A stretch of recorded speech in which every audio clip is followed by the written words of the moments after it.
Public Affairs very much thanks Residco, our sole corporate underwriter, for helping to make the production of this show possible.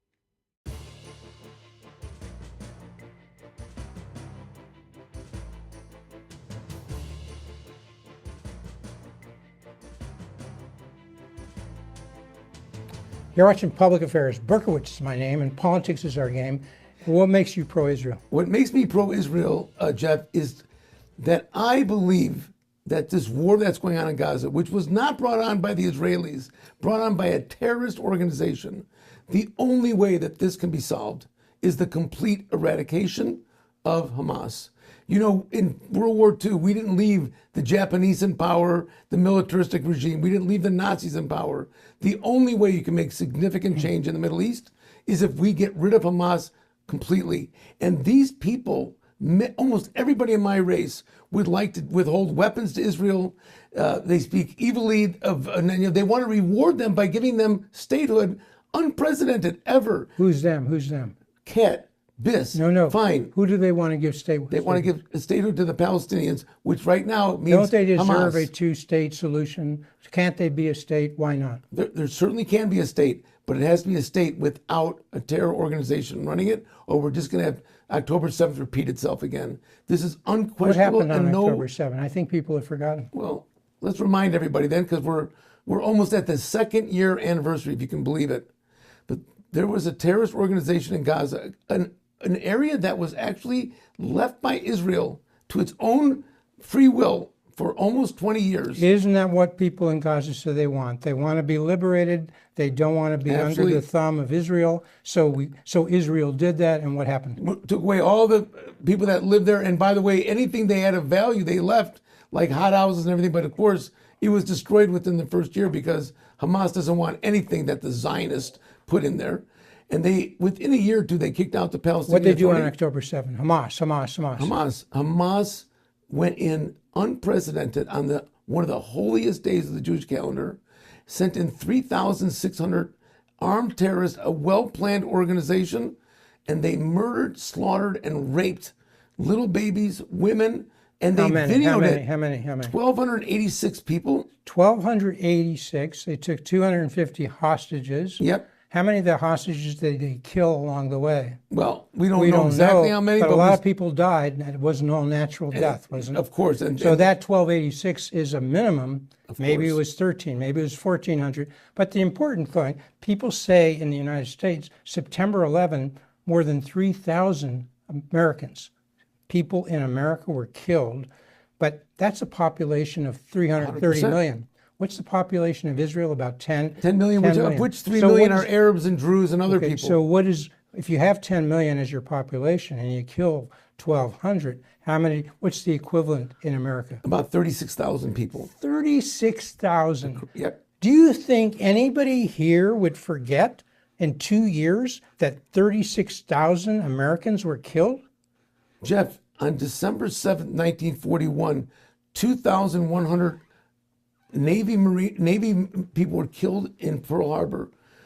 And we went to war for 4 years until we eradicated the whole militaristic regime of the Japanese, okay? So we have a history ourselves of wanting to complete the mission. So what is Daniel Biss and Laura Fine? They want to not Kat, complete the mission. They want give to me some reward. specifics. They Let's want to be reward specifics. Hamas. Now, hold on. Let's be specific, Okay. because if you get it wrong, we'll be inviting them to come on this show and I'd tell love them to them come their on. side of the story. So what They should what do come they on want? this show, Let's be Jeff. specific. What do they say they should? Okay, America so let's start should with do? Laura Fine, we call her the windsock, because she just wavers in the wind. So Laura Fine, the day after America made an attack, a coordinated attack on the Iran nuclear facilities, which even the most liberal people like the New York Times said really could bring peace in the Middle East. What did State Senator? the What next state day- senator? Let me just remind people. Laura Fine is a state senator Correct. from the area. What did she have to say about She this? said it was illegal, and she said it was immoral. She said it will cause World War III and may cause millions of casualties. She This thought there was would be a about draft. the American bombing of the Yes. nuclear facilities The day in Iran, after. because they are an existential threat to peace in Israel the region, to and everybody. to peace in the region. And that's what And Laura Fine wants to be the congresswoman from the 9th Congressional District. She hasn't the been to Israel nominee of since the she was Democratic 12 years Party. old, since her parents took her. And I've been there. I've been to all the Abraham Accord nations. Okay. By the way, Jeff, Syria and Lebanon might join the Abraham Accords because of this attack on Iran. There could be true peace. This might be one of the greatest single acts. Let's turn to another one of your opponents, Daniel Biss. What does he have to say about being He pro-Israel? came out incredibly strong against the attack, and then he went on even further, cut off all arms sales to Israel. And especially what kind? Especially. Even defensive weapons like Even Iron Dome. defensive, but for sure, Right. for The sure he offensive says weapons. offensive because of what the United States is doing in Gaza. What does he think the United States is doing in Gaza? Israel is trying so hard to fight an urban war as best they can. This will be studied, Jeff, for 50 years on how to Killing fight an urban war. as few as civilians possible. as they can. But when Hamas came in on October 7, did they say, oh, we're just looking for soldiers? Bad enough. But we don't want to harm innocent civilians. Absolutely not. We don't want to And I don't know if you're aware of this, but during the attack, they let messages out to the people of Gaza who broke through the fence, just civilians, and looted and raped and killed themselves. It wasn't even just Hamas. The hatred was so inbred into the people. Well, let's scroll forward a little bit. We'll come to other topics, but let's take on one right now because Kat's in the news, right? Right. She loves to be in the news. She's a media hawk. Yeah, we call her Kat. Yeah, She's got that's a what she long calls name. herself. She's Palestinian. What's She's her long Palestinian name? descent on her father's side. Her grandfather was in Israeli jail for 19 years. And as I told her at a candidate forum, I don't think that was for shoplifting, Jeff. Right. Okay. So Kat's out there, she says, protesting ICE. Of course. Immigration control and Anything to get in the news. Immigration, customs, and enforcement. Yep. Right? Yep. Customs and enforcement. She's protesting. She goes out to Broadview. There are vans trying to leave and come into the facility, detaining some, bringing them out. Right. And what does she do? Stands in front of the vans? In front of the police, in front of the ICE guards, in front of the vans to try to prevent them from moving along. I thought she's just protesting. It's a First Amendment right. She's obstructing the law enforcement. Yeah. So is she obstructing law enforcement? She certainly is. Isn't that against the law? It certainly is. Was she arrested? I don't know if she was arrested or not. I think she was trying to get arrested. They're treating her with kid gloves. I think they just removed her. She was complaining. She says they threw her down. Yeah, they grabbed her and she was just standing there holding a sign. Made all kind of implications about them. They tried to remove her so the vans could move. Of course. Right? Yep. Isn't that what you do? And by the way, she has everybody filming it, so that this is a whole game. And what really is important for you to understand, Jeff, is they don't have one solution to the problem of immigration. It's better for them just to get on the TV and show themselves getting thrown down because then they don't have to address the real issues. Okay, Kat Abagazela, something like that. Yeah, you got it. 27 I'm not going to say old. it because I might mispronounce it. You know, Kat, if you're a carpetbagger, if you're the social influencer they say you are, come on, we'll take you on one-on-one. We'll give you a fair shot. I don't even take you on. I just want to find out your views. And can you defend your views? Come sit in this seat, Kat, right here. Bruce, you got to defend your views. You're doing it, Absolutely. Right? Okay? Because if you don't defend them, I'll ask you until you do. You're a tough questioner, Jeff, and I appreciate that. Okay. So that's a little bit of ICE. And we covered a lot of pro-Israel. Just let me ask you one last thing. So why is it you're an American, right? Fifth generation Chicagoan. You're an Orthodox Jew, right? I'm an Orthodox But Jew. mainly you are an American. Mainly everybody, Palestinians, if you're here and you're a citizen, you're an American. If you're in France, you're a French person. In Germany, you're a German person. An ethnicity, if you will, okay? But in America, every citizen is an American first. Are you an American? I am. First and foremost, Absolutely. Right? And Israel is an ally, aren't they? One of the strongest friends we've ever had in terms of strategic allies in the Middle East. It's important if you run for Congress that you understand, and you out there who are running for Congress in the 9th Congressional District, the 18 or 20 or however many Bruce says there'll be, we'll find out when they file on November 3rd or thereabouts. But you all are Americans. And if you have allies and you don't support them, don't we have to ask why? Come on and explain to us. Okay, so Bruce, Let's go to another issue. What else is tops on your thought when we're talking about key issues? Well, you know, Jeff, I built a business with 3 employees and $500 because I like to be the underdog, and I built it into one of the largest HR outsourcing companies in the country. And one of the reasons we were successful in Chicago, and I hate to say it because it helped us do really well when we sold, was that Illinois was the 3rd most difficult state to start a business. Can you believe it? And therefore, you see malls throughout the 9th district that are in bankruptcy, Lincolnwood, Lincolnshire. We have downtowns that are boarded up. I walk into small businesses and I say to them, how can government help you? I've been doing this as a committeeman. I walk through all the Indian stores on Devon, and I'm so proud of them. And they tell me, Mr. Leon, they keep telling us more regulations, more laws. They make it so difficult to be an employer in this state, okay? They're choking them. You know what I told them? If you elect me to Congress and you want to open a small business, I'm going to give you a manicure and a pedicure, and we're going to say, what can government do to help you, to hire people, to employ people? There are regulations that you agree are important. We want clean air, we want clean water, but we want business. They want them to adhere to those regulations, but if there are needless regulations that do nothing, especially drive businesses out of Illinois, because our regulations are more than other states, it drives jobs out of Illinois. Can I just give you 2 quick examples? Sure. So it all starts in Springfield, which I've come to realize after spending some time down there is not a healthy place for anybody, okay? So State Senator Laura Fine, who I'm running against, she prides herself on just choking business. So just 2 months ago, she passed a bill that any size business that has a woman working for them who has a 2-year-old or less at home and is breastfeeding them when they come home, that she needs 20 minutes off, paid time off in the morning and 20 minutes extra time off in the afternoon. This additional to the other breaks and the lunch breaks. So extra breaks if you're of 20 minutes, a child. so they can do what they need to do to bring home the breast milk to the child. Now, here's the problem. It may sound like a great idea, but you're a restaurant and you have a waitress and you're struggling to make ends meet, and this waitress not performing well, and you fire her, and she goes to the first lawyer she can, and they say, oh, you had a baby at home, didn't you? Did they remember to give you 2 paid 20-minute breaks? Oh, they forgot? Well, guess what? It's a $50,000 penalty. $50,000? And then it's, well, there's a whole thing with legal fees and with back pay and then 18% interest. And you're a small businessman. You think you're going to be in line with all these regulations that come down? Another one that choked our economy. When you go to manufacture, and we did this for over 700 companies in Chicago, we went to fingerprints.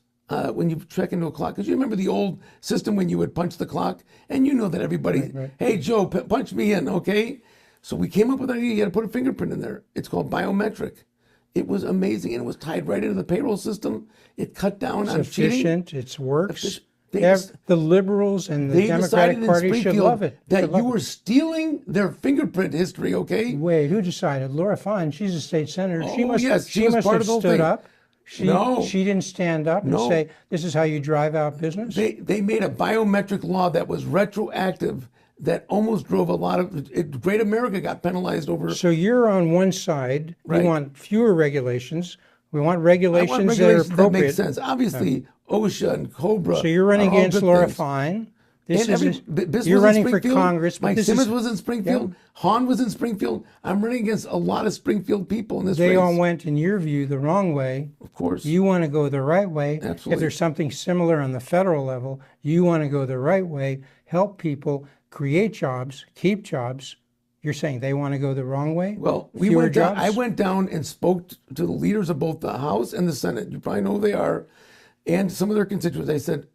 I showed them the statutes. Leaders, you mean the Democratic Party? Yes, the Democratic Speaker. Don That's Harmon. Don Harmon's now the Senate Chris Welch. President, Chris Welch, the And House Speaker. I said both to them, Democrats. workers' comp is choking our industry. It's half the cost in our neighboring states.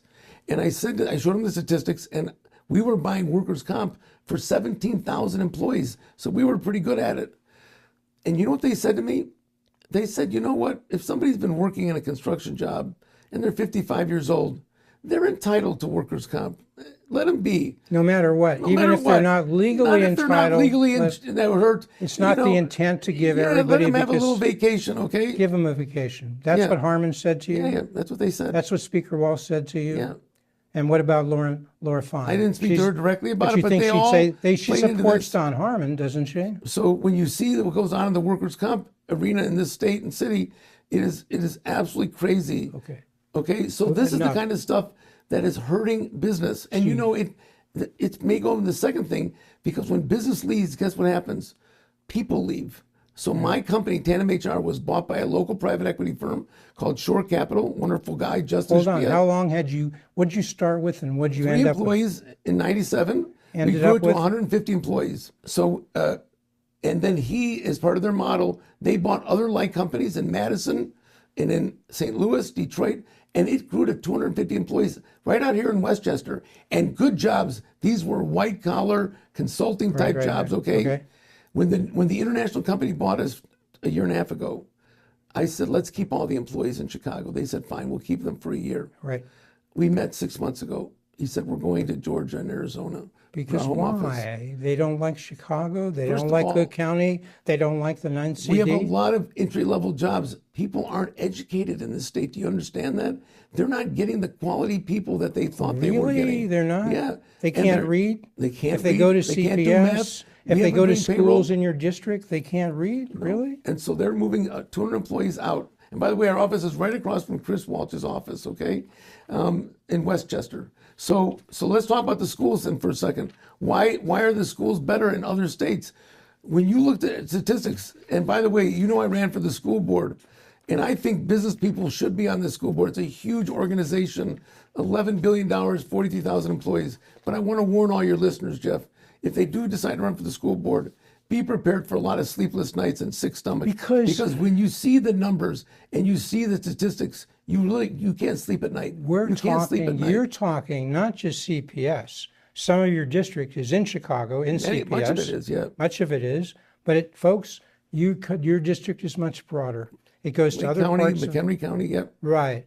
So these numbers, Illinois, we're saying Illinois, in your district, outside your district, WirePoint says that Illinois graduates unprepared students because 81%, according to WirePoints, of blacks graduate from the public schools in Illinois, but only 12% read at grade level. And look at the math. And we needed Hispanics, people doing so math. hold on, Hispanics, part of your district, part of the people you want to represent, 85% graduate around Illinois, but only 18% read at grade level. Similar for math.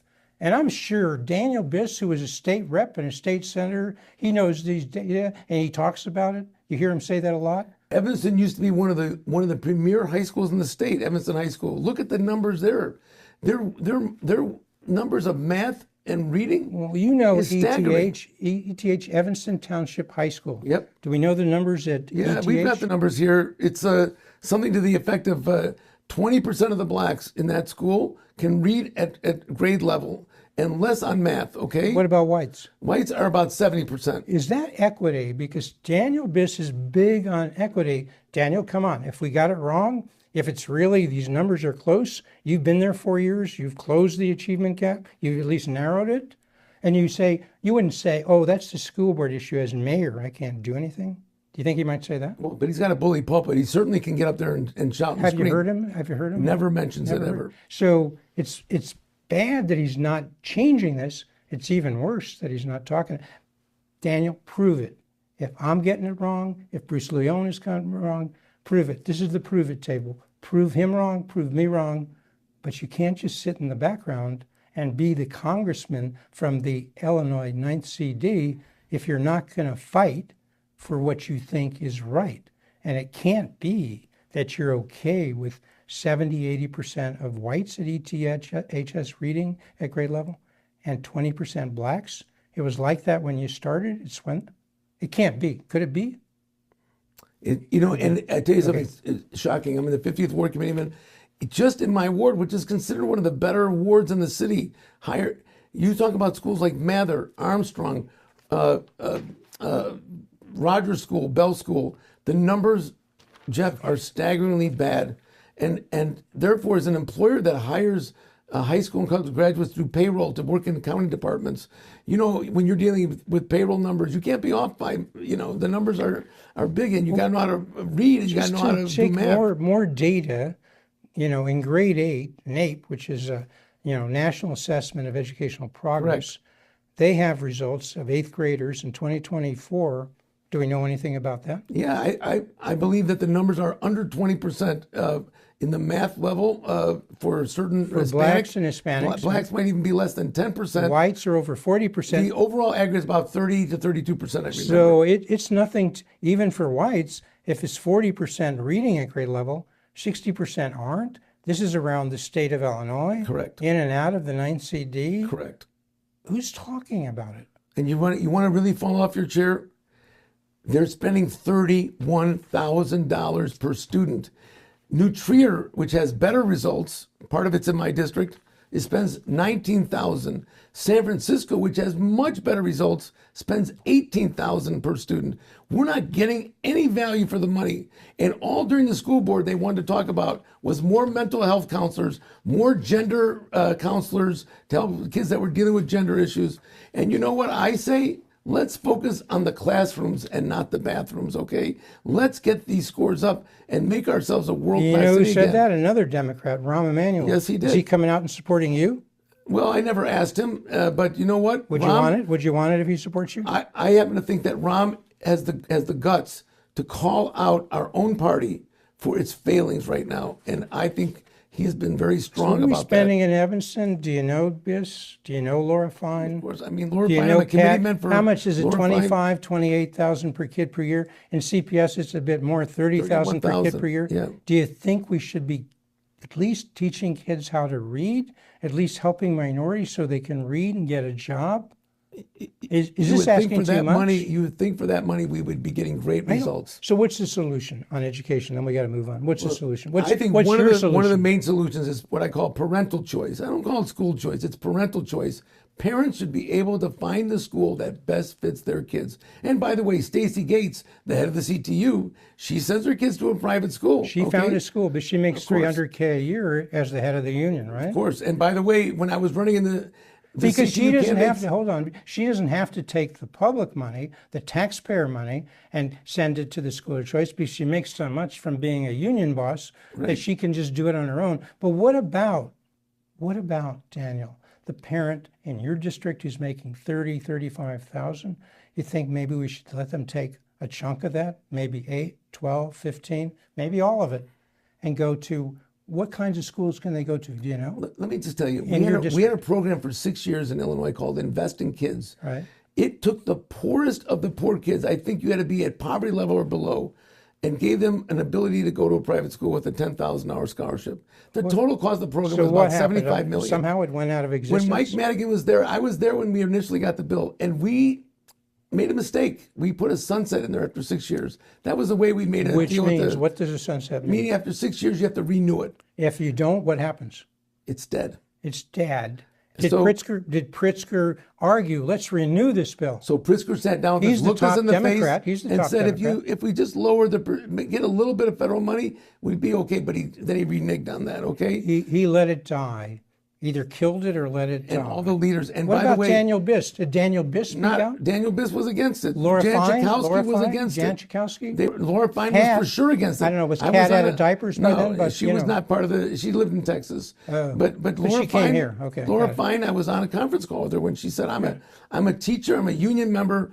And we're going to vote for the union. The union doesn't want to see, even though it was 1/4 of 1%. I can't believe that. She didn't care about the kids. She took. We had the parents of the kids. The teachers are already median salary at CPS $110K. That means that's the average. Retire at 59 and get a beautiful pension. $70,000 a year pension. That's who she sidled up to.